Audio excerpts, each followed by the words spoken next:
السلام عليكم ورحمة الله وبركاته. أكم جرت كبجبتوتا في دقيفتو تداوتو تشانل رودا تيوب. نجين ربي قدام بكم جرت للتيسن هذا كبو. أكم جرتو أرس فيديو برا قبل سنة بفجرة فيديو لسنا أرجع جرتن كون نانا كينيا جنده ليس جرمت بعديا تقوت مسجد الأنصار جرمو إجارمي جمّتشو سنيف ومن تتاو جركون أكم سن أرجع جرتن كان والجاه جمّتشو سن قولتني دين إسلام faffaca'uudhaan bakka hunda ga'uudhaan alhamdulillah jennaa gammachuu saniif jecha akkuma isin argaa jirtan kunoo diinal islaamiif jecha taa'anii eebba geggeessuu jiranii yaadota garaagaraatis akkasumattis irratti ibsatanii jiruum gammachuu isaaniitis baay'atanii jiruum alhamdulillah ka rabbiin masjida al-ansaar jedhamu kana nu biraan ga'ee ijoolleen teenyas diin kanatti bobbaate jechuudhaan gammachuu isaanii ibsatuum.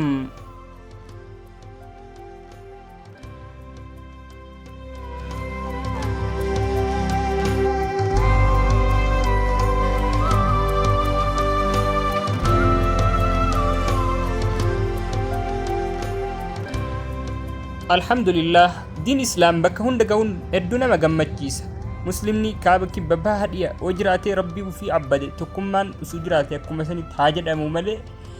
barnoonni sunuu jiraachuun argamuun islaamummaan babal'achuun waan guddaadha kanaaf jecha gammachuu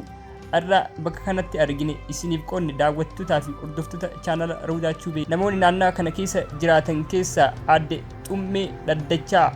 gammachuu guddaatu nutti dhagahame kutbaanis amma gaggeeffamaa jira akkasuma ijoolleen teenyas nu qara'u jirti jechuun dubbatanii jiruum. Utba masaajidatti galati warnu jaara galati rabbi kennan badini alhamdulillah rabbil alamin utba dulata kun akkan utbaiti akkasiibu warnu jaara galati rabbi kennan rabbi illee galati galchine warnu jaara video gabaabduu kana kan qabannee isiniif dhufneef nutis waan kana itti fufnee diin islaam kana haga dandeettiidhaatiin bakka hunda akka babal'isnu jechuuf dhaamsa kana qabadhee isiniif dhufe hanga xumura qophii kiyyaa waan na dhaggeeffattaniif galatoomaa isiniin jechaa qophii irraaf qabadhe asuma irratti goolaba wassalaamu alaikum wa rahmatullaahi wa barakaatuhu.